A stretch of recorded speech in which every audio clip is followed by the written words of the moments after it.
Well, I hope you had a good Christmas. Uh,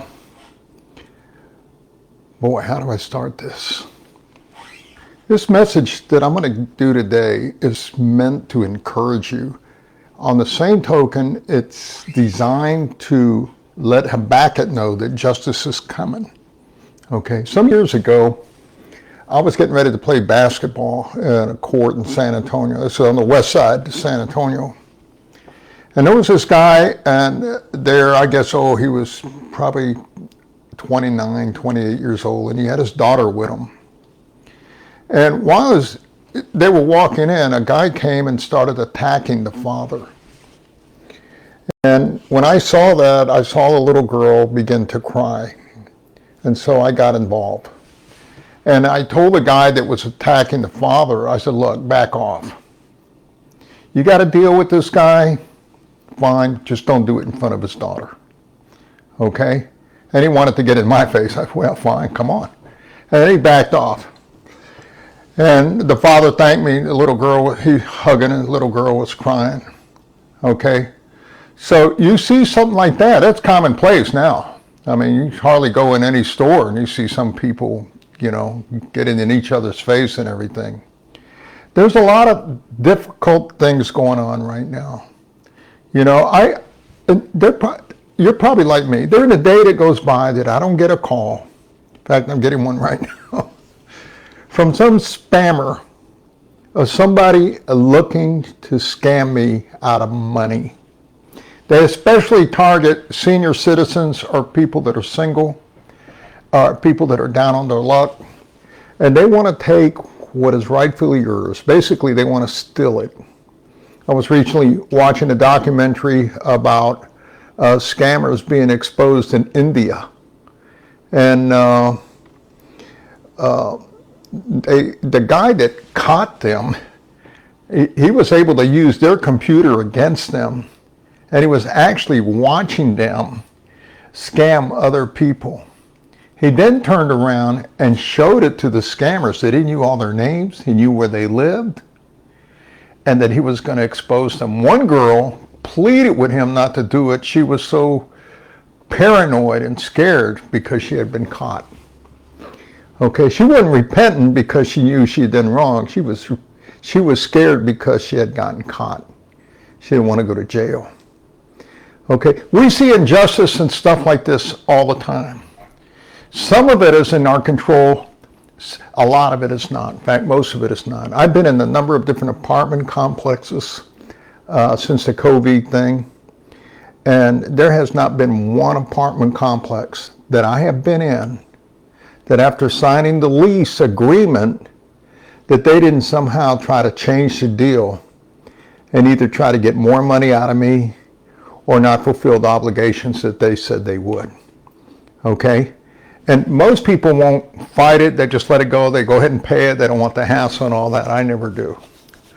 Okay? So, but that's what happens in a bureaucracy, big government. They do it all the time with the election. They're trying to do it now.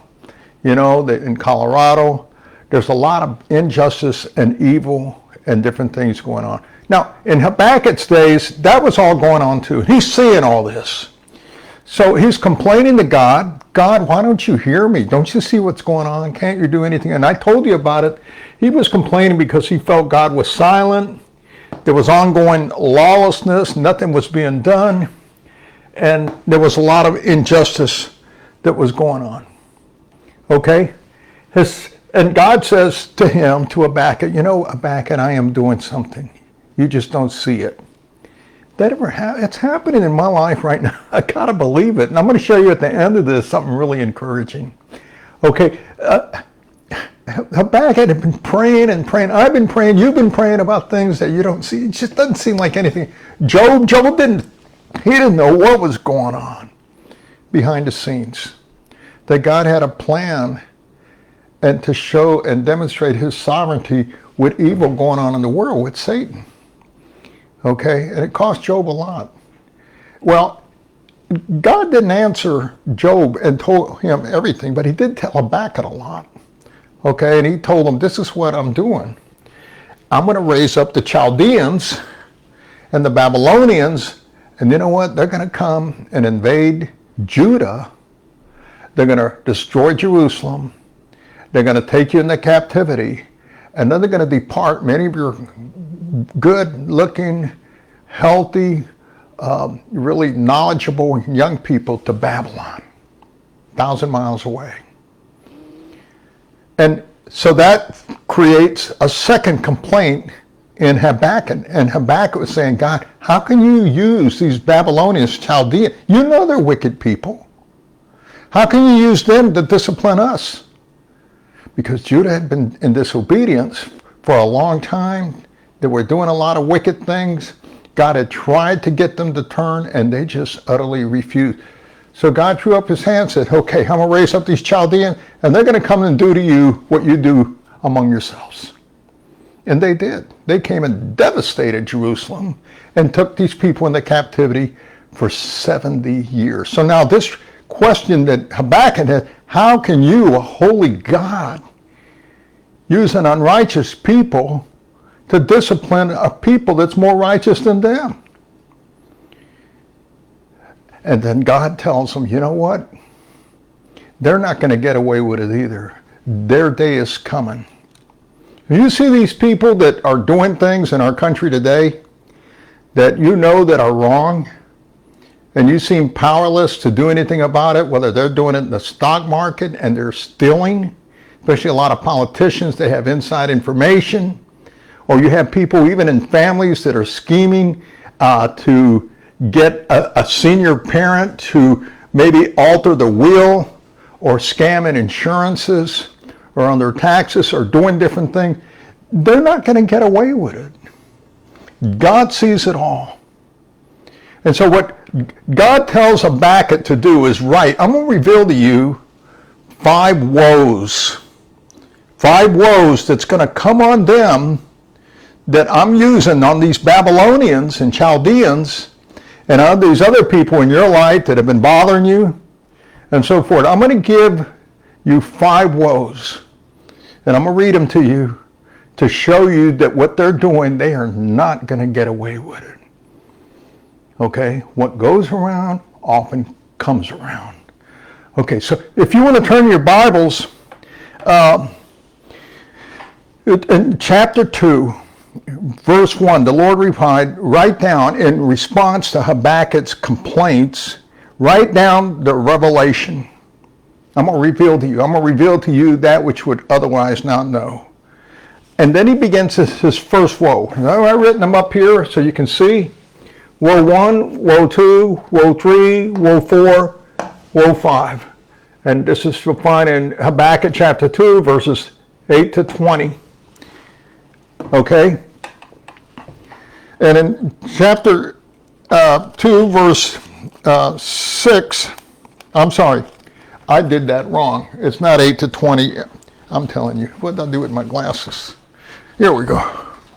See, 6 like an 8. I can't see anymore. Okay. Thank you who helped me to get glasses. I appreciate that.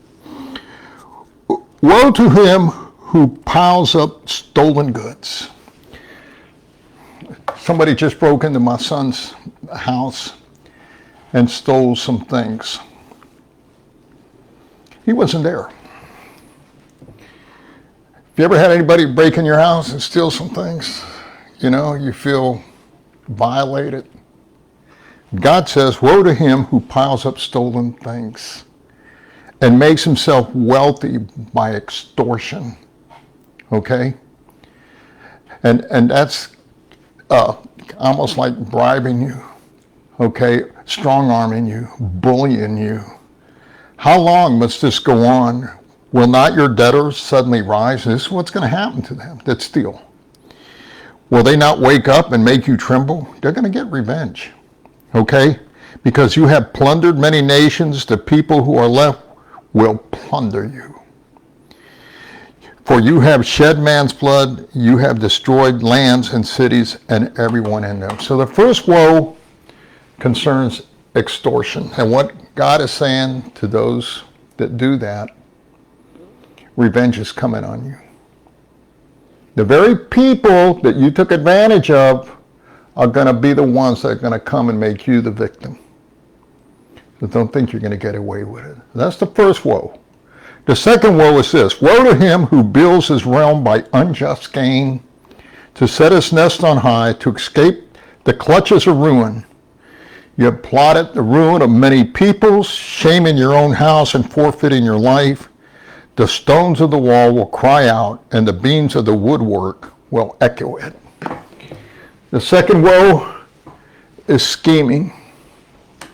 Is scheming to get unjust gain, whether it's through a will, whether it's through insurance fraud, whether it's through stealing it outright, whether it's for claiming something that's not yours, whether it's for moving the boundaries.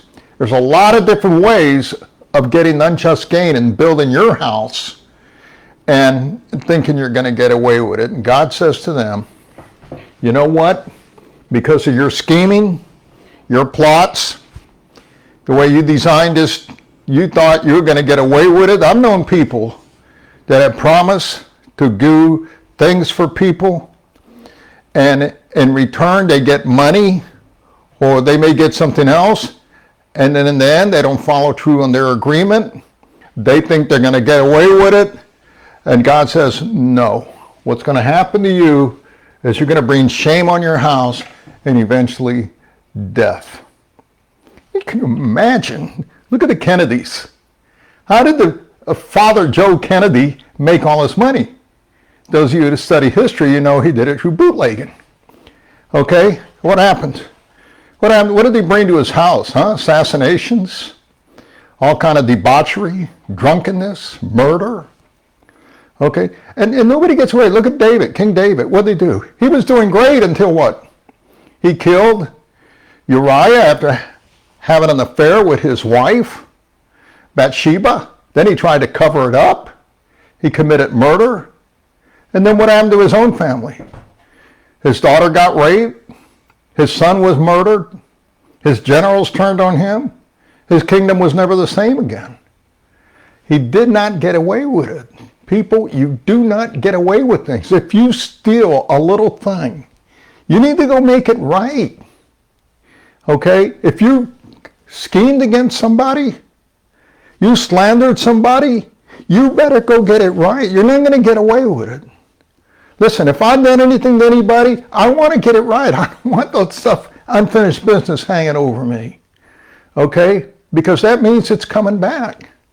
And I don't want that to happen to me. Okay. Third one.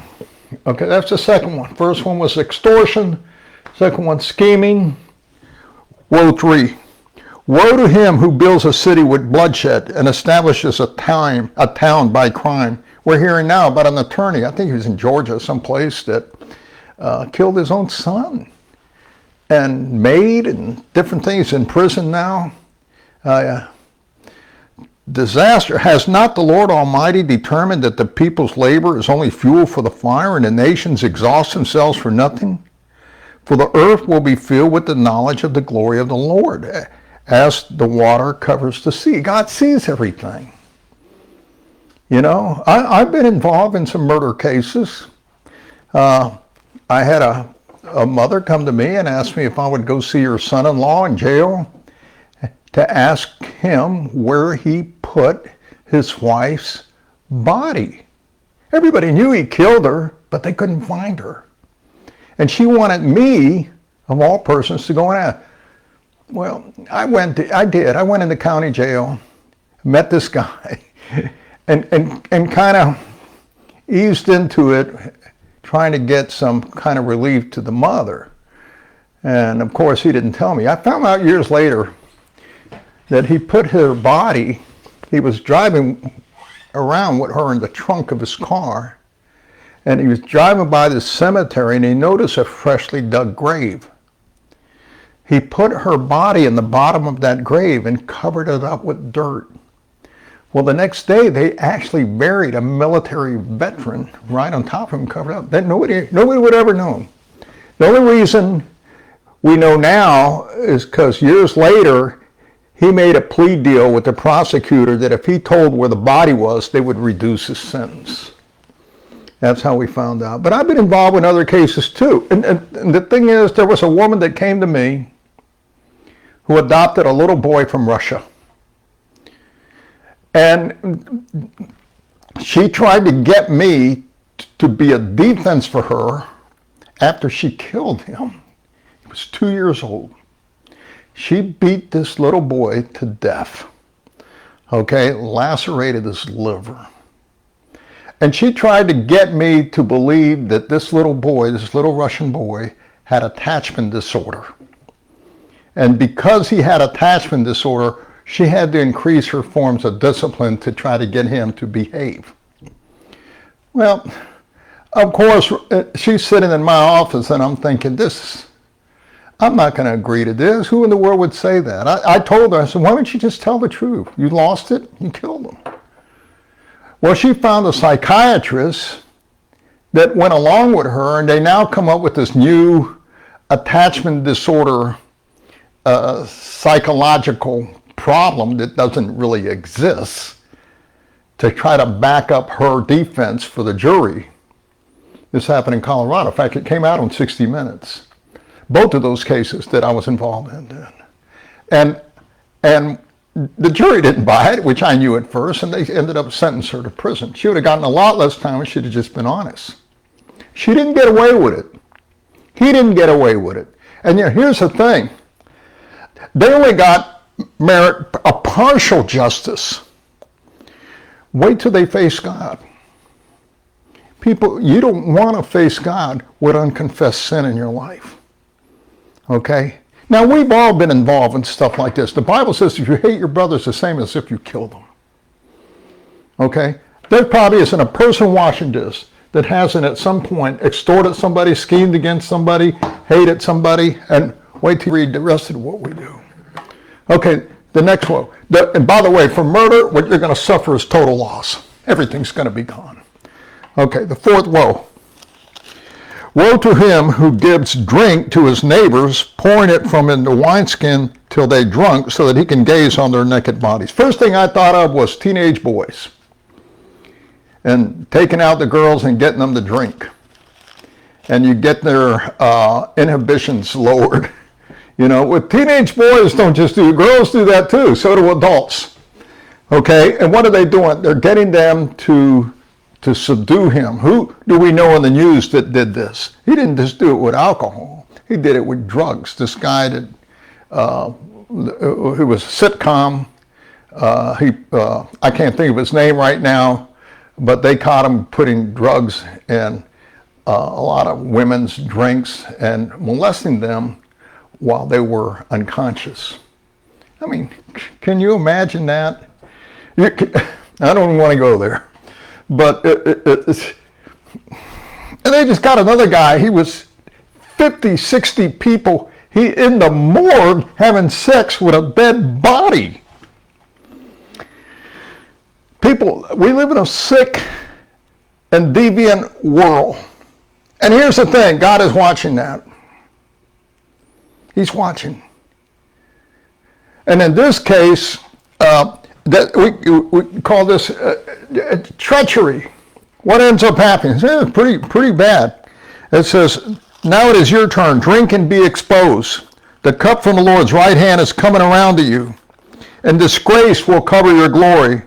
The violence you have done to Lebanon will overwhelm you, and your destruction of animals will terrify you. For you have shed man's blood, you have destroyed lands and cities and everyone. Of what value then is an idol, since a man has carved it? Okay, now, what happens when you do things with treachery? Give somebody a drink. Here, there's a book, by the way, that you should read. It's called Peace Child in Papua New Guinea. And this tribe practices treachery.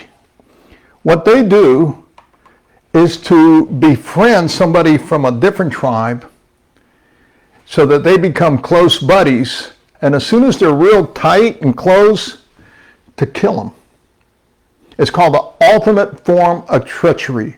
I'm sure I got people on my Facebook profile who are following me that really don't like me. God sees that too.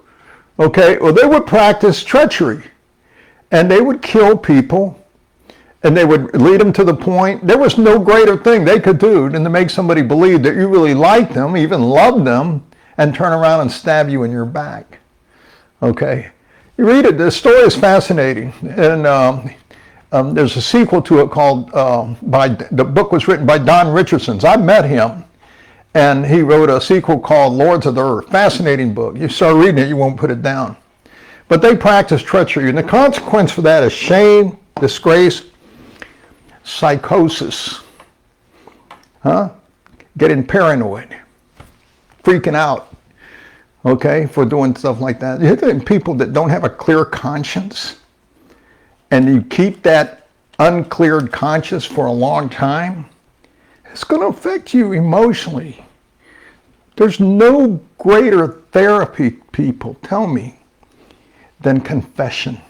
Now, you don't have to go blab it to the whole world, but Miss Elsie used to tell me this: Manny, if you've done something in public and it was wrong, then confess it publicly. If you've done something in private, then Manny, confess it in private. The whole world doesn't need to know. Okay? If you wrong your brother, go to him. You wrong your sister, go to him. Say, hey, I was wrong. I stole this money from you many years ago. You never knew who did it. And I just want to let you know that I'm the one that did it. And I want to return this money, and I want to give you some interest to it. You know, you're going to walk away from there feeling so good. But if you keep it in your mind and you don't deal with it, you can take it to your grave. You know what's going to happen? Well, not only are you going to develop this psychosis and an unclean conscience, but then you got to face the Lord Jesus Christ. Now, if you're an unbeliever, you're going to go to hell. If you're a believer, you're going to lose rewards. You're going to suffer loss. Okay, so, and then the last woe of what value is an idol, since a man has carved it, or an image that teaches lies. For who makes it trusts in his own creation. He makes idols that cannot speak. Woe to him who says to wood, come to life, or to lifeless stone, wake up. Can it give guidance? It is covered with gold and silver. There is no breath in it, but the Lord is in his holy temple. Let all the earth be silent before him. Idolatry, worshiping things other than God, and God not coming first in your life, will lead you to foolish deception. Listen, half the world right now is under a foolish deception. In fact, God says in the New Testament, I'm going to send a deception around the world so people will believe a lie rather than the truth. When you start worshiping money and things or people or his creation, the world rather than the creator, you're going to develop this foolish deception that's going to cause you to live a lie. That's why you can't argue with these people that believe that. They're already lost. They believe their own lies. They believe their own BS. Okay, so you got all this stuff going on in Habakkuk's thinking, oh, geez. Okay, they're going to get theirs. I understand that. Well, let me finish you with Psalm 37. Psalm 37. In fact, this morning when I woke up, this verse was thrust right in front of me. And I thought, gee, this is a good time for people to get this, to get encouraged based on all the injustice and violence and wrong and scheming and all this other stuff that's going on. And the psalmist says this, David, do not fret, don't worry about evil men. Don't get all bent out of shape about that. Or be envious of those who do wrong. You know, you look at these gangsters and these drug dealers and they seem to have money and girls and nice cars and all that. And you see all that and the Hollywood stars. You know, don't be envious of them. He says, for like the grass, they will soon wither. They're going to be gone. Like green plants, they will soon die away. Don't do that. Don't look at all those evil. He says, trust in the Lord and do good. Trust in the Lord and do good. Dwell in the land and enjoy safe pasture. Delight yourself in the Lord, and he will give you the desires of your heart. So you see all this evil going on all around you. You see even family members that have lied about you, have slandered you, or discredit you, or maybe stole from you, or did things or didn't fulfill promises, and government saying the same thing, car salesmen, all these people, you see all that, and the psalmist says, don't worry about that. God told Habakkuk, don't worry about it. They're going to get theirs. Worse than they did. Meanwhile, you dwell in the land, stay where you're at, do good, delight in the Lord, and he'll give you the desires of your heart. That's a promise straight from God. God bless you all.